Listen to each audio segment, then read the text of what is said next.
was good until you came in here. Fine, whatever, sorry. We're in chapter 14. I haven't done much in chapter 14, and I won't do much, but I can do it in a lot of different ways. Remember, we started talking about the density. The density is going to be mass divided by the volume. Then we started talking about the pressure, and the pressure in a fluid is going to be whatever gas pressure is put, whatever's pushing on top of it, which we usually call PO, because most of the time it's atmospheric pressure, plus the density times G times the depth in the fluid. And then the one other thing that I want to cover in chapter 14, and there's a lot of cool things in chapter 14. I really wish I could do it, but it ain't going to happen. We're going to talk about the force of buoyancy. I'll get to this a little bit today. And the force of buoyancy is going to be the density, and let me call it fluid, density of the fluid times G times the volume of the fluid displaced. I keep using an L, but people are getting that mixed up. And that's really all I'm going to cover. The thing about these equations is you can do them in a lot of different places. And one of the things that I was starting to deal with last time was I was looking at a torque problem. And as far as anything new, you guys have done torque before. This is the idea of pressure. So if I'm looking at, and like I said, I'm looking at, this is like a dam. This is like, I'm looking at the side of a dam. And there's a bunch of water behind it. That's the top of the dam. And it's got a spillway that opens like this, that I could open, and it opens like this, so I could let water out if I wanted to let water out. What's weird is I can do this problem a little bit differently, and it looks a little bit weirder, but I'm going to say that the axis this thing is going to rotate is about this thing. That's where my axis is going to be. And I'm going to say the water's filled up to the top. I'm going to say the liquid inside there, whatever. Just say it has some sort of density of rho behind there. And there will be some sort of torque on this, right? Because it wants to rotate about that one point. So there's going to be a torque. And what I'd like to know is what's the net torque? Or I could just say, like I said, I could find the total torque. It's not that bad, but it's just more straightforward to do this. What's the net torque, or really the torque due to the fluid? Think about doing it in a vacuum. The fluid. Due to the fluid. What's torque due to the fluid? Now the explanation would be that if I looked at the air, because you're saying, wait a minute, you can't ignore the air pressure, because the air pressure, you know, is part of this equation for the pressure.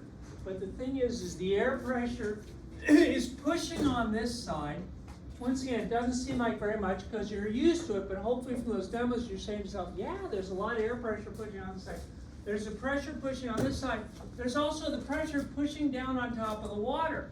Those two, it's a little bit of a math problem to show up, but I'm just going to tell you that they would cancel each other out. So the torque is just due to the fluid behind that thing. If I call this width W and say, what do I want to use? Let me just call this H. Say this is H like that. What's the total torque? Now the problem is, you look at it and say, well, wait a minute, the force isn't the same everywhere because you know here I'm at a remember if you think of torque is always going to be R, and torque's a vector, R cross F. It's a little bit of a pain to do the cross product, so let's just think of it as R times F times the sine of the angle. Now the angle is nice because whenever you look at the pressure of a fluid on a surface, it is always perpendicular to the surface.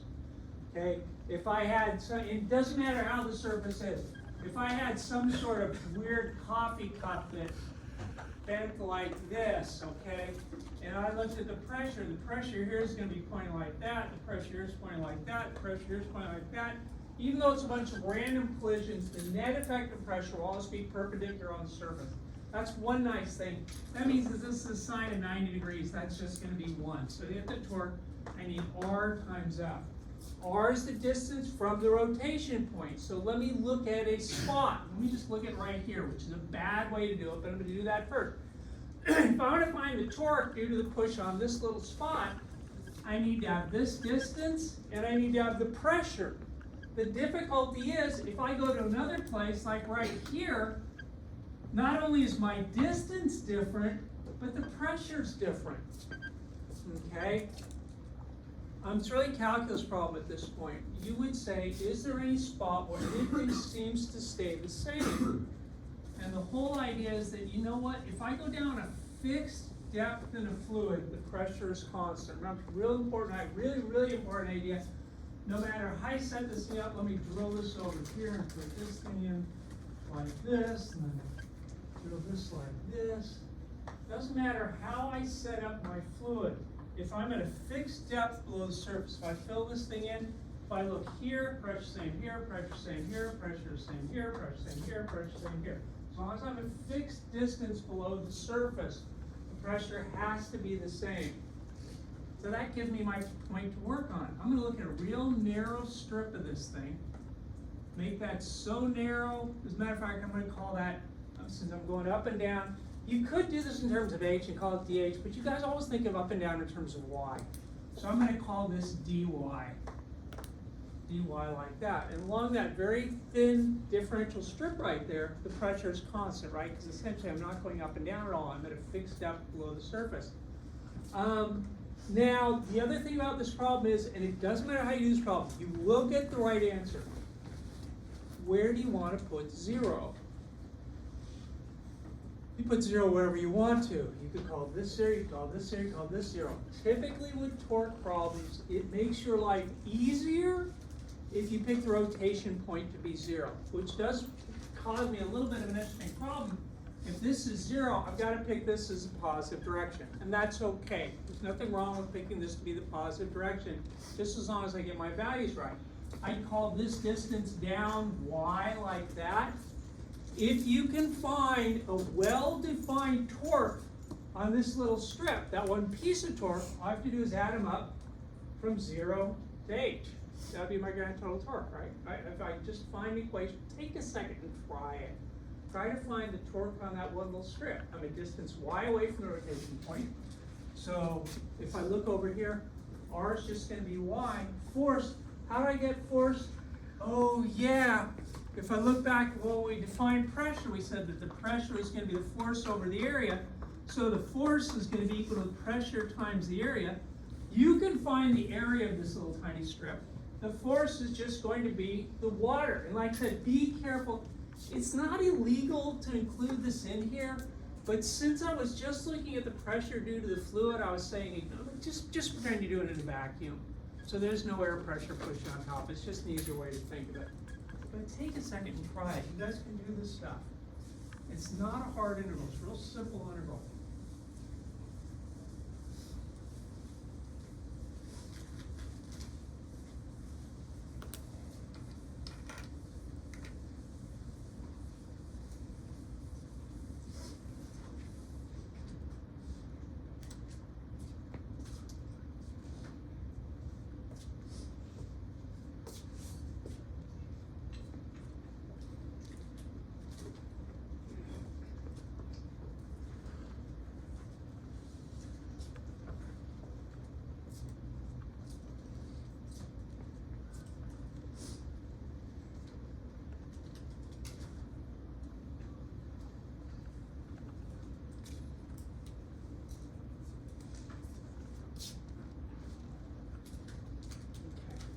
Like I said, if I can find a well-defined function for a piece, I'm going to call dt for piece of torque. I say, well, for that little strip, r is going to be y. That's the distance from here to here. The torque is r times f, and like I said, the force is going to be the pressure times the area, so I can think of this as r times the pressure times the area. And the pressure at that point, just due to the fluid, and like I said, if you were to do this problem, if somebody does this on a test, if I gave it, like I said, this is very, I haven't written the test, I got to write 2 tests, there's a good, because I can do this problem in a lot of different ways, is the fun thing.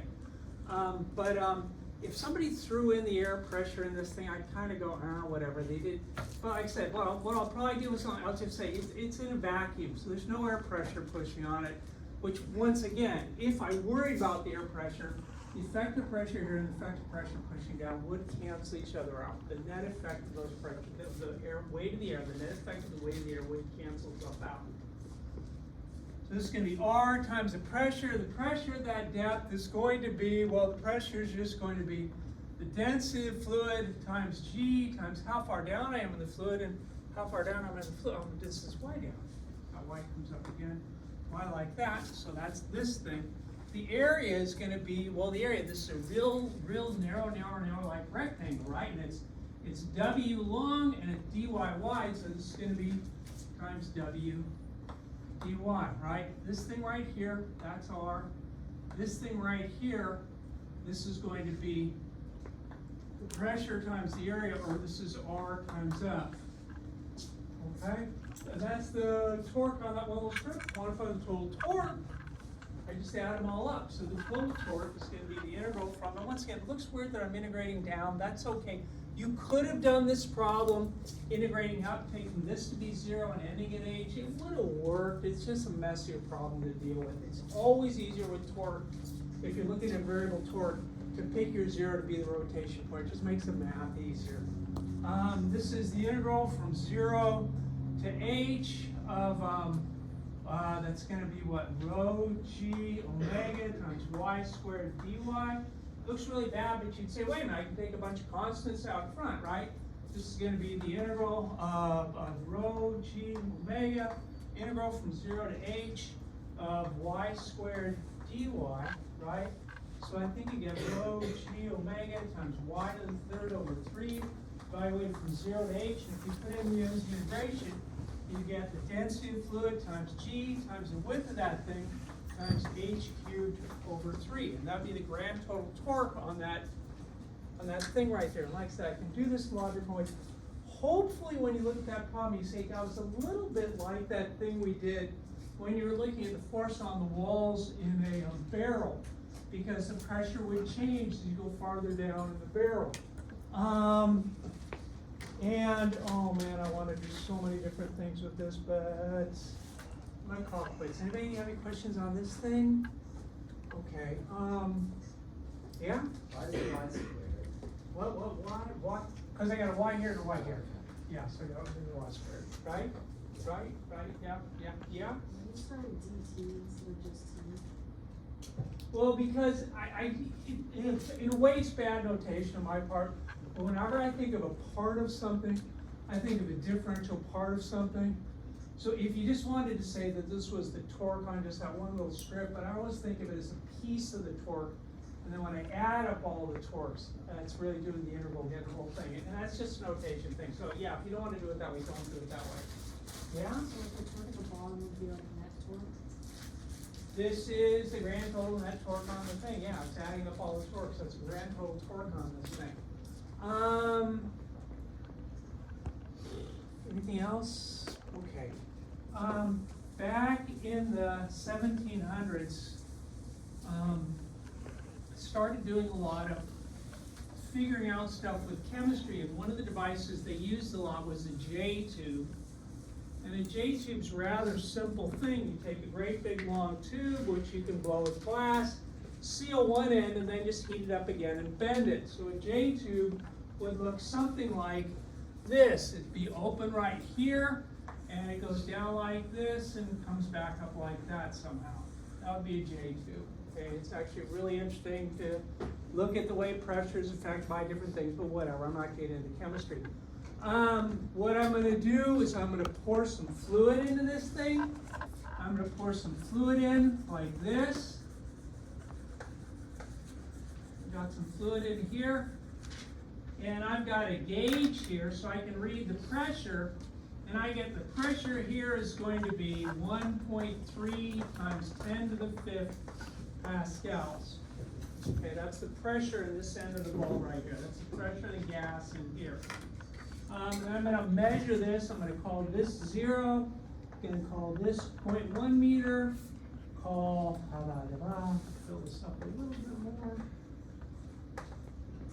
Call this 0.2 meters. So I draw this really bad. This would be 0.3 meters. This would be 0.4 meters. And this would be 0.5 meters like that. What's the density of the fluid? Okay. Now, what you need for this problem is two ideas that I've been kind of yelling about a lot. I know the pressure in a fluid is the gas pressure on top plus the density of fluid times G times D. That gives me the pressure at any depth in the fluid. The other thing that I need is that the pressure at a fixed depth below the surface has to be the same everywhere. Okay, it's just an idea, okay? As long as things aren't moving. Once you get into moving fluids, this stuff all really falls apart. Only you can approximate things sometimes. Yeah, what's the density they're going to be? Like I said, you will use the idea that the pressure at a fixed depth below the surface is constant. The pressure in the fluid right here is the same as the pressure right here, as long as it's static. If I move down a little bit, pressure here is the same as pressure here. If I go down to this point, the pressure here is the same as the pressure over here. It's at the same level.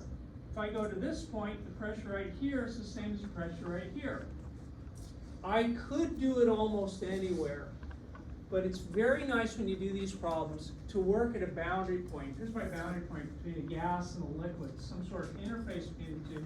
Let me call this point A right here, let me call this point B right here.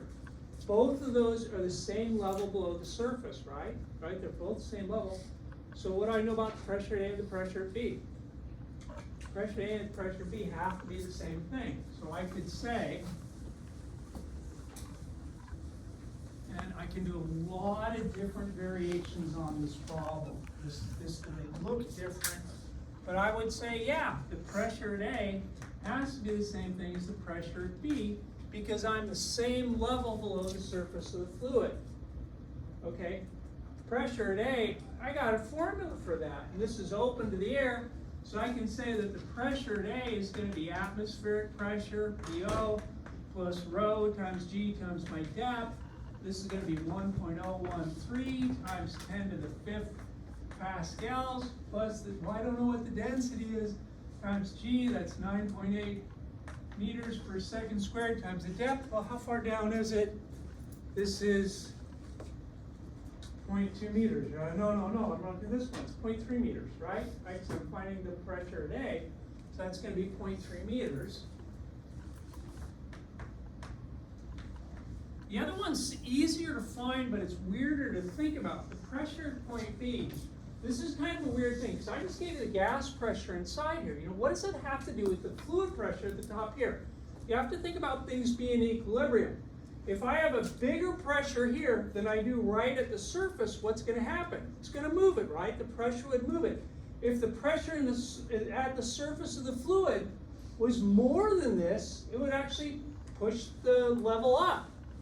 But if the pressure at the very top of the surface is the same as this pressure right here in this gas, okay, and one of the things about a gas is right now, and I may come in and do something different on Friday, right now I'm pretending that the pressure in a gas is constant throughout a gas. That's not actually true, but in something small like this, if I said the pressure here, yeah, pressure in this gas, same here, here. So the pressure at the surface has to be the same as the pressure right next to it in the water. So the pressure B has to be at gas pressure, 1.3 times 10 to the 5th pascals. Now, if you did not want to do this problem this way, you could go down to these 2 points. At this point, my pressure would be PO plus rho G times 0.4 meters. And this pressure would be, well, this gas pressure plus, the density times G times, well, that's just 0.1 meter. And you could set those 2 points equal. And you get the same answer. It would work perfectly. It's just usually it's easier to do these problems mathematically when you look at boundary points, when you can find boundary points.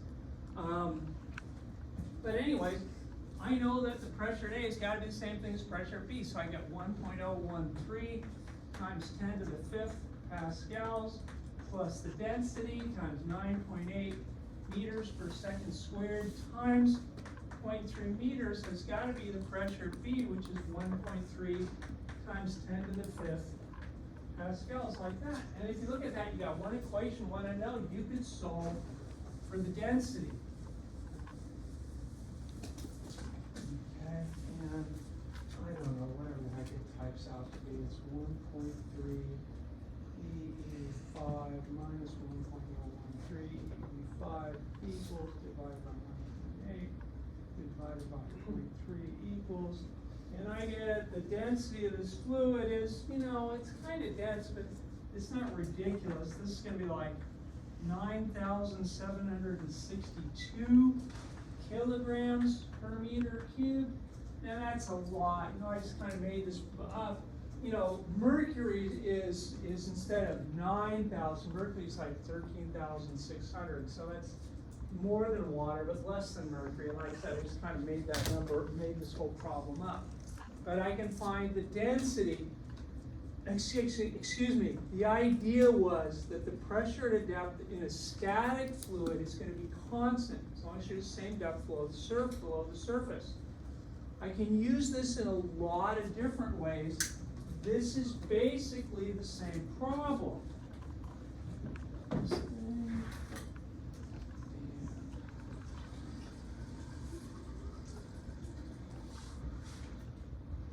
This is fundamentally, this is how a barometer works, because as the air pressure changes, I'm pushing down harder in here, this little bubble up here, this little bubble at the top should let a little bit of air out so you can see it a little bit. Yeah, there you go. There's a little bubble at the top. And as the pressure changes, this will go up and down. That's really basically all a barometer is. And if you were close enough, you'd see that as I raise and lower this, this moves a little bit, because the pressure in here changes depending on this column of fluid. But basically, let me do this problem. I'm going to kind of make up numbers, make it as close as I can, but same thing as this one. It's the same thing, same problem as this thing. I got some sort of tube of water. I flip it into some sort of liquid. And let's just use water. Say I got water in like this, and I flip this thing into liquid like this, and I get a little air bubble at the top, and I get some sort of liquid like this, and the fluid goes all the way up there, it goes all the way in here like this, and let me say this column has a height of, let's say it was 0.3 meters. Just say it was 0.3 meters high like that. What's the pressure inside here? Because it's not zero. I'm going to look at zero in a minute. But what's the pressure inside there?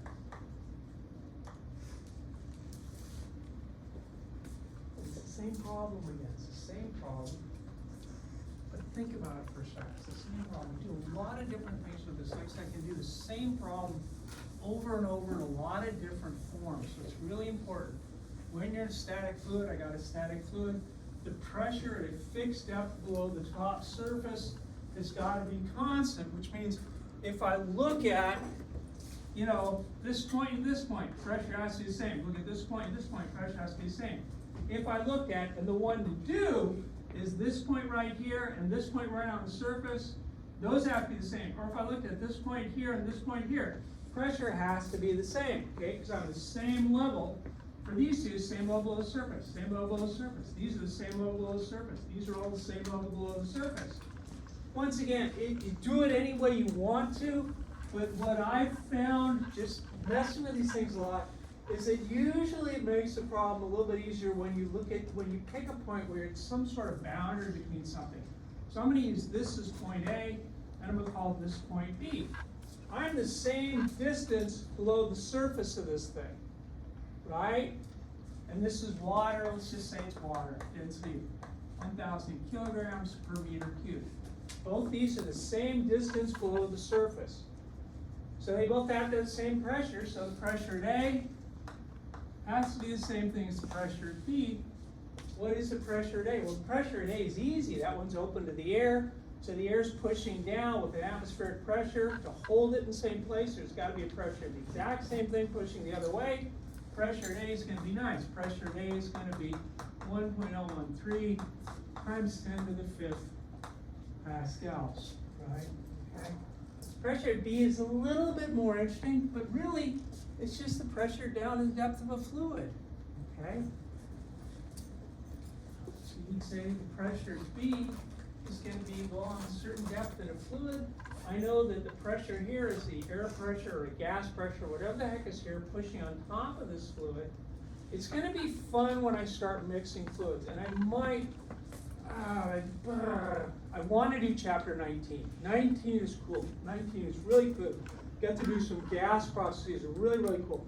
But I got to do 18 first. And what I want to do is I want to rush through 18 on Friday, but God damn, I haven't decided what I'm going to do yet. But I want to do some more. We'll get there. Do something. Do something. Anyways, the pressure P is really, really nice because that's that pressure on top, which I just call P, plus the density of fluid, which is 1,000 kilograms per meter cubed times G, 9.8 meters per second squared, times the depth, and this is really nice. I got this depth measured, it's just 0.3 meters.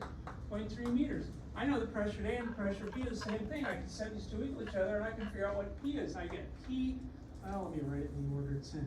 1.013 times 10 to the 5th pascals is going to be equal to P plus 1,000 kilograms per meter cubed times 9.8 meters per second squared times 0.3 meters.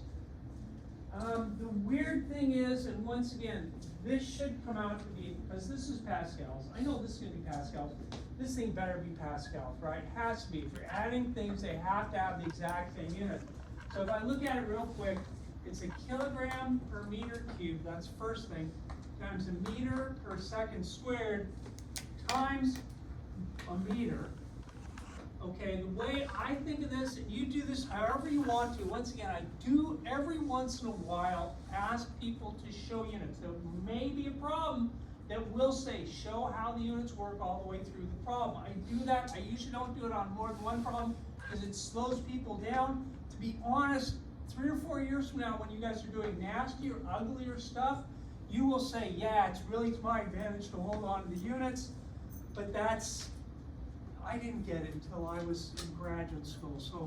So anyways, if I look at this thing, I say, I know this thing right here, that's going to be a Newton. If I cancel one of these with one of these, I get a Newton per meter squared. Yeah, this is a Pascal. So if I type this thing out, this thing turns out to be 1,000 times 9.8 times 0.3 equals negative plus 1.013 DE5 equals, and I think you get the pressure on the top, it's not pretty high, it's like 9,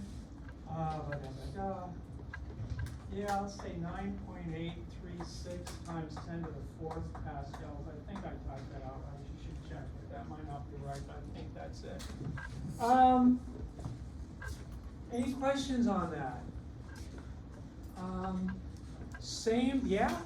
Where do you keep getting 1.013? With 1.013, that's a constant. I will give you constants on the exam. The constant will be, that's atmospheric pressure. Once again, it's not fixed, but this would be the atmospheric, that's like the pressure we're under right now. And once again, it does change, it's not a fixed number, but it doesn't change very much. And I would give you what they call PO, the atmospheric pressure on the exam. So yeah, I wouldn't expect you guys. It comes up a lot. It's nice to remember, but I'm not going to have you guys memorize constants at all.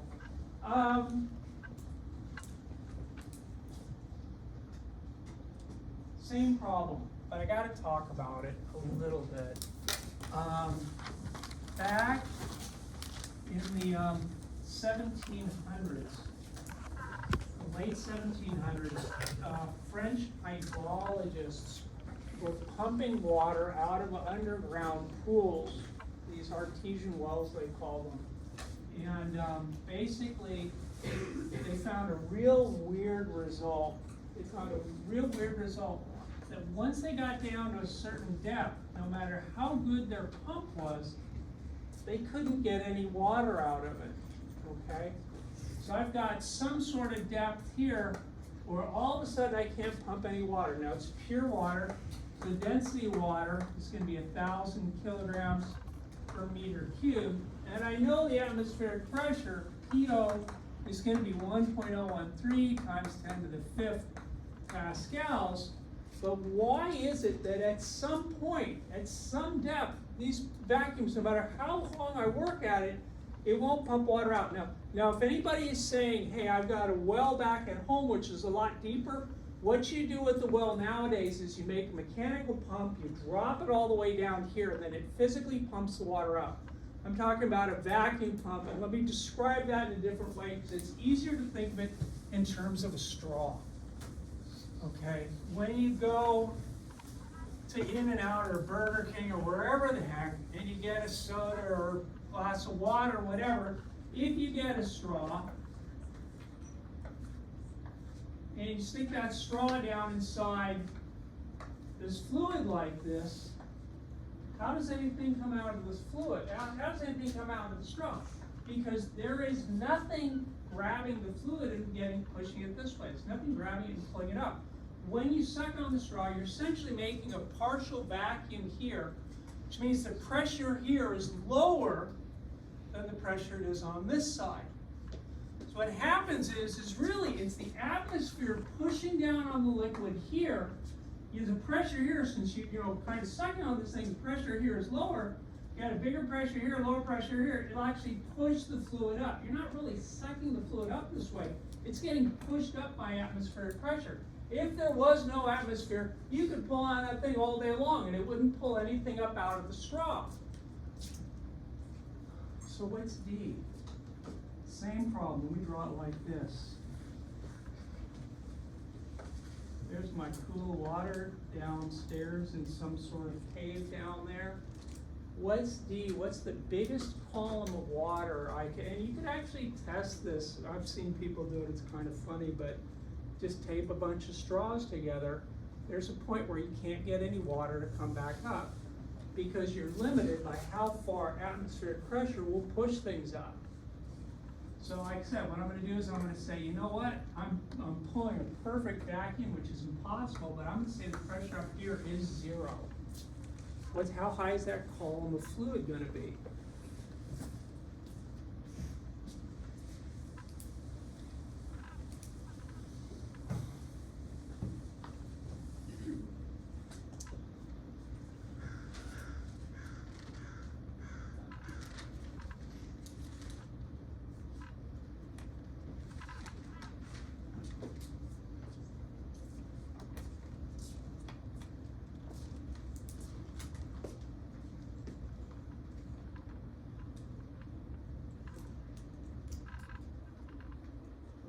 Once again, you know that the pressure of fluid is pressure pushing on top, which in this case up here, that's going to be 0, plus the density of fluid times G times D.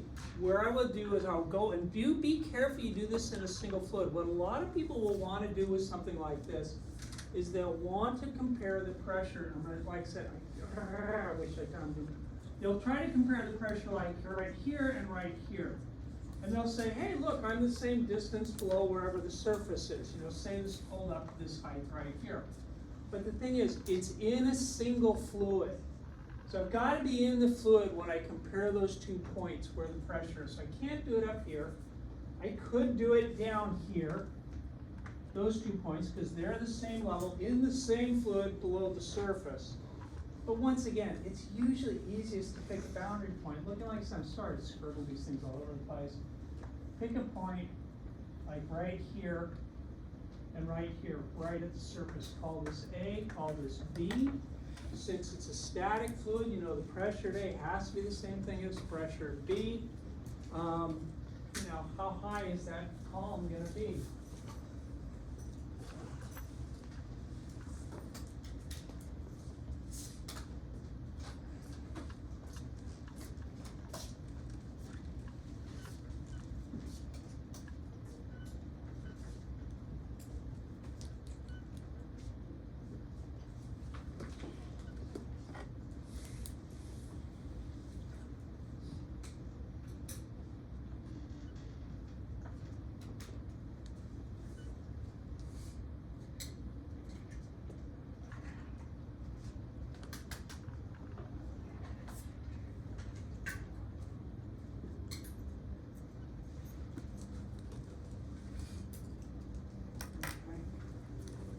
So I'd say, yeah, I'm the same distance below the surface. So I'd say the pressure at A has to be the same thing as pressure. B, like I said, it looks really just like last problem we did. The pressure at A, well, that's air pressure pushing down on top, which is once again kind of weird to people. You know, how do you get air pressure? But you have to think that when I drill this thing down, there's some sort of cracks or something. If the pressure here was 0, you wouldn't pull it up at all anywhere, okay? But there's air, somehow or another, the air pressure on top of this leaks down. If you had, I mean, really the way to make this work cool would be to blow this thing up and have this chunk of rock fall down and increase the pressure. If I increase the pressure with some sort of rock, then yeah, I could pump a lot higher. But I'm just assuming we've drilled this down somehow. So essentially, this is open to air pressure. I'm making a complete vacuum, in this tube. So the pressure here in A, the pressure in A has got to be 1.013 times 10 to the 5th pascals. The pressure at B, well, that's going to be the pressure on top of it, which is 0. I said we're pulling a perfect vacuum, plus the density of fluid, which is 1,000 kilograms per meter cubed, times G, which is 9.8 meters per second squared, times the depth that I was able to go down. So what's V going to be? Like I said, some people have seen this, it's like 10 something. I get 1.013 E5 divided by 1.123 divided by 1.8 equals, and I get the depth I can go down is about 10.34 meters, okay? After that, a vacuum pump won't work because remember, the vacuum is not what's pushing the water up. It's the air pressure. The air pressure can only push a column of water up 10.34 meters. If I was to do the same thing, and this is another number you've heard, although you don't see them as much. We used to have barometers in all the lab, which was really kind of cool. If you did the same exact thing with mercury, since mercury is a lot denser, I mean, it really just becomes this problem. If I did it with mercury, this becomes 13600, and if I solve this one, it's like 76 centimeters, like 1.013 EE5 divided by 13600 divided by 9.8 equals, and this is probably a number you've seen before, maybe not. You know, people used to deal with barometers a lot more. It's about 0.76 meters. That's how high a column of mercury would be pushed up. The reason they use mercury is you don't want to hassle with a barometer that's, 33 feet long. The mercury is a little bit more reasonable to make a device you can stick in somebody's house. Oh damn, yeah, let's do something else. The last thing that I wanted to talk about in chapter 14 is this thing. Buoyancy, the force of buoyancy. The force of buoyancy goes back to a Greek, and I hate to use the term philosopher. This guy wasn't a philosopher. This guy was smart. This guy was a good scientist.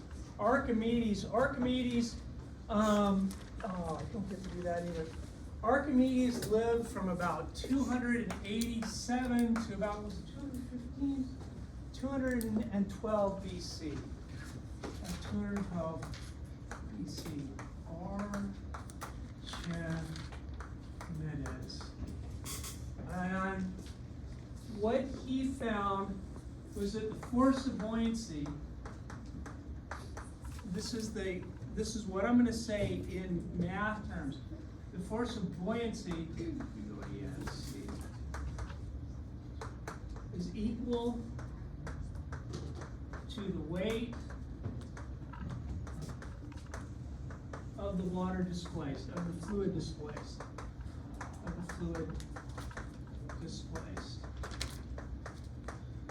Okay. That statement is this thing in math terms, okay? It's the exact same thing. You don't have to worry about that. The one thing I would like to point out, I will maybe, God darn it, I'm going to try to do a couple things on Friday before I start chapter 18. One of the things I like to do is derive this. You can derive this equation from Newton's laws. You know, Newton came around in the 1660s. You know, Newton did most of his work in 1660s, 1670s, and 1680s, which was quite a bit of ways after this. The fun thing about this is This law of buoyancy is the oldest, as far as I've been able to figure out, and I've talked to a lot of people about this, it's the oldest thing in science that's exactly right. Okay, everything else had problems or it was incorrect. If you looked at the way they thought of motion and stuff like that, forces at the time was ridiculous. But this is exactly correct. This is the oldest law in science that really is exactly correct. So that's really kind of neat. But let me just do a couple problems with this, see how much of the stuff I get done. Like I said, I will try to derive this, I really think, on Friday. I'll sit down and try to do a bunch of things I want to do on Friday. Did I say I want to rush through 18? I want to start chapter. I already told you guys that. I told you that. Say I got a cube of something. Doesn't matter. It's got some. Doesn't matter what it's. Doesn't matter what its shape is. Shape could be anything. Shape whatever like this. But I'm going to say its volume is going to be 0.75 meters cubed. Okay, and I'm going to stick it in some sort of fluid. I'm going to say the fluid, some sort of weird fluid. Say the fluid, say it's like alcohol. It's got 920 kilograms per meter cubed. That's the density of the fluid. Very, very important if you look at this buoyancy force. For the buoyancy force, I don't care what the density of the object is. That object could be a piece of lead. It could be a hollow ball. This form, the force of buoyancy, now the net force overall, yeah, if it's a lead, if it's a chunk of lead, there's going to be a big weight from this thing pulling down. But the force of buoyancy only depends on what's the volume of the water displaced, or the fluid, sorry, what's the volume of the fluid and the density of the fluid in G.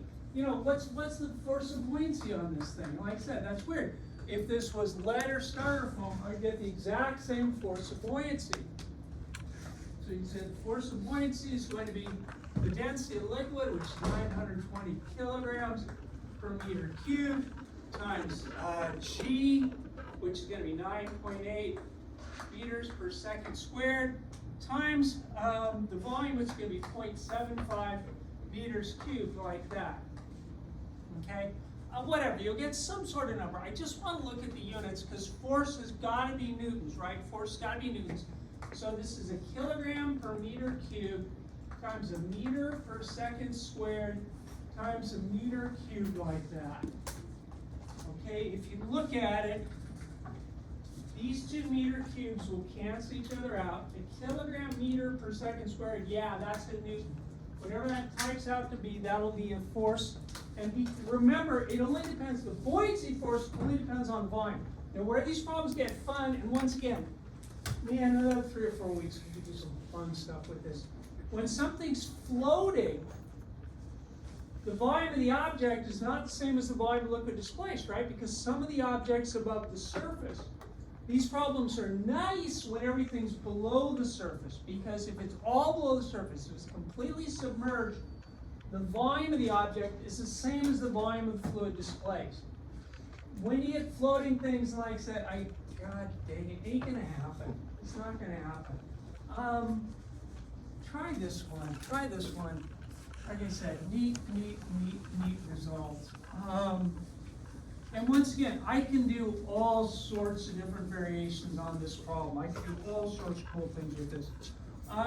Say I got a cube of wood. Say this is 0.4 meters on the side. Okay? And let me say it's in fresh water. Let me say the density of the liquid, that it's in is going to be 1,000 kilograms per meter cubed, fresh water.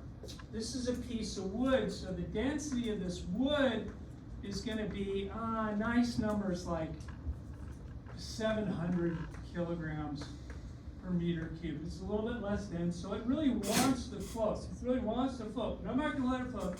I'm going to tie it to the bottom with the string. What's the tension in the string?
Tension, anytime you guys did this is a 141 problem. If they're asking you for a force, the first thing you should think is yeah, I gotta do a free body diagram, right? When you did forces in 141, you wanna do a free body diagram.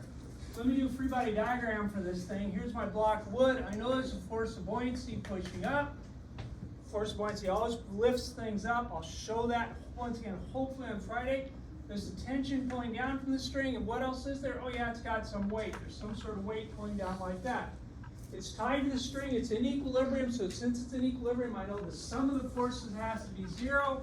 Arbitrarily picking up to be positive, I get the force of buoyancy minus the weight, minus the tension of the string, has to be equal to 0. So the tension is just going to be just moving this onto this side, I get the force of buoyancy minus the weight has to be equal to the tension. Well, how do I do that?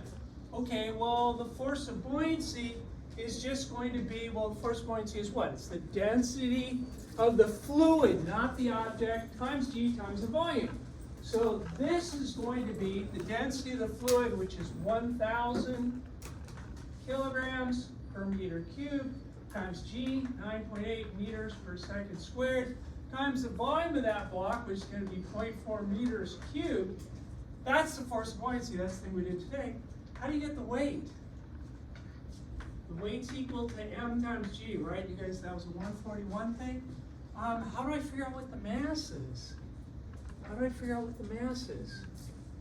This idea, right?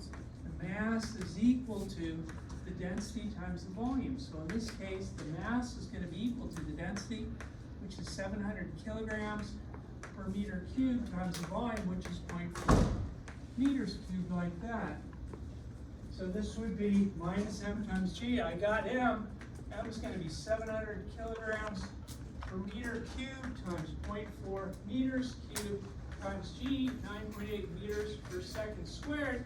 That's going to be equal to tension. All you got to do is type that thing out. Okay, like I said, free body diagram, that one's easy. Let me do one other thing, which I probably will not finish today. Let me talk about it. You know, if you put something down into the water, there's going to be a force of buoyancy. Actually, where that force comes from is a fun thing. I could spend another 3 weeks doing buoyancy. It's fun. But like I said, I hang this in air, and what's it reading? It's reading it's about 13 newtons. Put it down in the water, and because the buoyancy force is pushing up, now what's it reading? 3, right? Kind of close to 3. So I got some sort of an object. And the weight in air, and I'm going to ignore the buoyancy force of air. There's a buoyancy force of air. This isn't really the exact right weight because the air is pushing up on it, but it's really small enough. It's weird to think that when you stand on the scale in the morning, that's not really your weight because the air around you is buoying you up. But I get the weight in air is going to be, what was it, 13 newtons? And the weight in water is going to be 3 newtons. What's the density of the object? And I'm going to leave it at that, and I will talk about that. I'll do that.